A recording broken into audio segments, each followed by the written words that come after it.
belum pernah dibahas di akuntansi pengantar 2. Nah, lalu jurnal penyesuaiannya bagaimana kalau ada penurunan nilai semacam ini? Jurnal penyesuaiannya itu sama dengan jurnal ketika kita membuat penyesuaian untuk kerugian piutang. Ya. Nah, hanya bedanya begini, ya. Kalau impairment ini nanti kalau ada indikasi bahwa kondisi pelanggan membaik, maka impairment ini bisa direcovery, ya bisa dipulihkan gitu. Tapi kalau kerugian piutang kan tidak. Oke, sementara ini ya. Nah, sekarang kita masuk ke topik berikutnya, yaitu the recognitions of receivable. The recognition itu kebalikannya recognitions.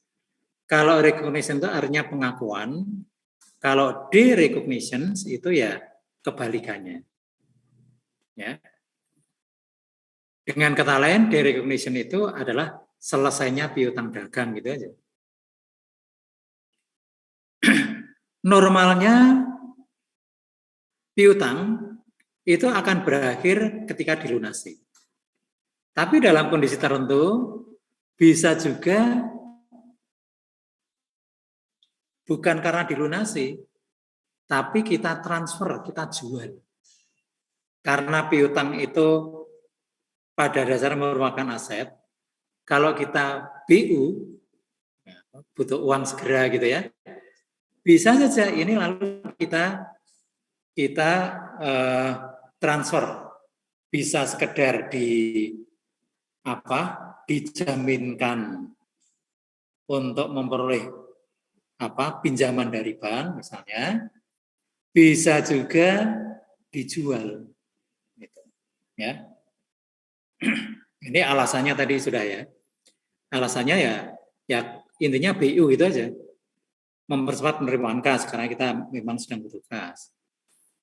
Kemudian kondisi uang ketat itu ya memang uangnya mepet gitu ya. Nah, ini bahasa yang simpel kan BU tadi. Kemudian penagihan piutang makan waktu dan biaya. Ya. Nah, kemudian pengalihan atau transfer itu seperti tadi saya katakan ada 2 macam, yaitu dijaminkan untuk memperoleh kredit, kemudian yang kedua itu dijual. Ya. Oke, sekarang kita lihat yang dijaminkan gitu ya. Piutang itu sebagai kolateral. Kolateral itu jaminan. Kalau kita pinjam uang ke bank kan harus ada jaminannya. Misalnya bisa berupa aset tidak bergerak, misalnya sertifikat tanah. Ya. Atau kalau Anda punya motor bisa dijaminkan yaitu BPKB-nya gitu kan. Nah, itu namanya kolateral. Oke, kita lihat ilustrasinya.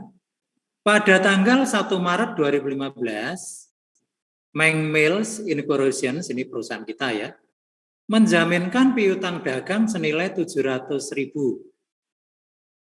ke Sinobank untuk memperoleh pinjaman atau utang senilai 500.000.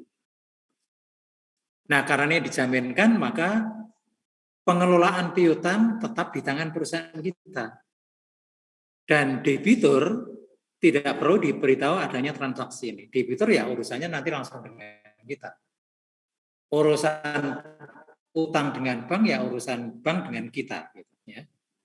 Kemudian dalam transaksi ini bank menetapkan beban keuangan 1%. Nah, istilah beban keuangan itu bisa kita artikan juga sama dengan biaya administrasi bank, gitu ya. Bisa juga kita artikan dulu ketika kita membahas laporan keuangan ya, finance charge, ya, itu ya bunga itu sebenarnya juga beban keuangan. Tapi di sini nanti supaya tidak bingung kita bedakan saja. Beban keuangan itu kira-kira sama dengan biaya administrasi atau ada yang menyebut dengan istilah biaya provisi atau sejenisnya itu. Ya, 1%. Kemudian bunga utang, bunga pinjaman itu 12%. Meskipun tidak ada keterangan 12% itu per tahun atau tidak, tapi pemahaman ini lazimnya ya 12% itu per tahun gitu ya. Nah, kemudian perusahaan kita melakukan pelunasan bulanan. Pelunasan bulanan ini kita ambilkan dari penerimaan pelunasan piutang. Oke, kita lihat. Anda lihat yang sebelah kiri ya, Mbak ya. Oke, kalau yang sebelah kanan itu kan dari si pandang bank. Yang pertama, ketika kita memperoleh utang dari bank 1 Maret. Ya, nilai utangnya 500.000, lalu beban keuangannya tadi berapa?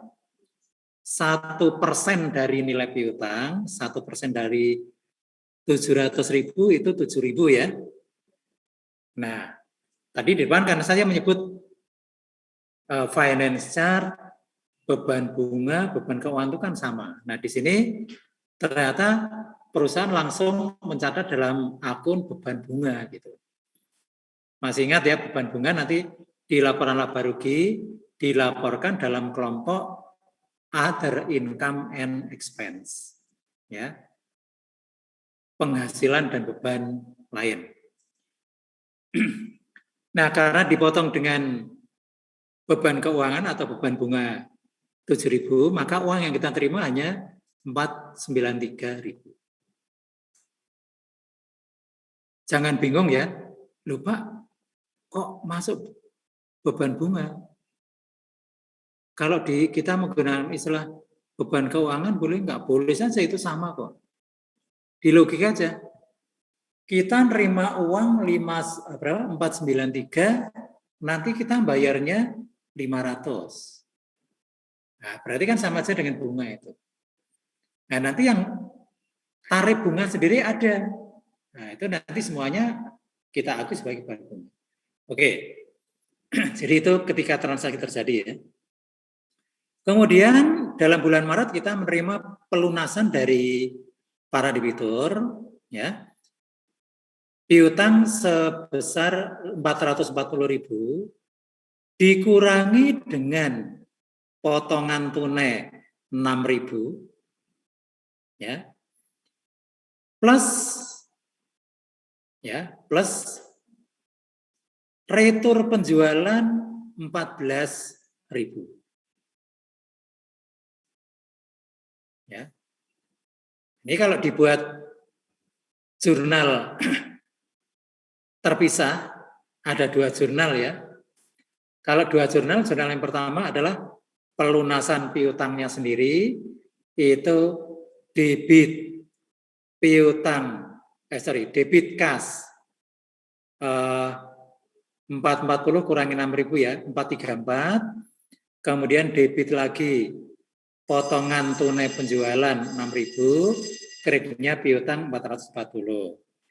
Yang kedua untuk mencatat retur, debit, retur dan potongan penjualan 14.000, kreditnya piutang dagang 14.000. Kalau digabung akan menjadi seperti ini. Jadi ini sebenarnya 2 jurnal digabung menjadi 1 gitu ya. Jurnal untuk mencatat pelunasan piutang dalam masa potongan dan jurnal untuk mencatat retur penjualan. Ya, digabung menjadi 1 seperti itu. Oke. Nah, karena sudah memperoleh uang tunai, maka akhir atau awal April kita melunasi ya. Melunasi pinjaman ke bank. Ya. Kita melunasi sebesar 434 plus bunga. Tadi bunganya kan 12%. Nah, 12%. Kemudian Eh,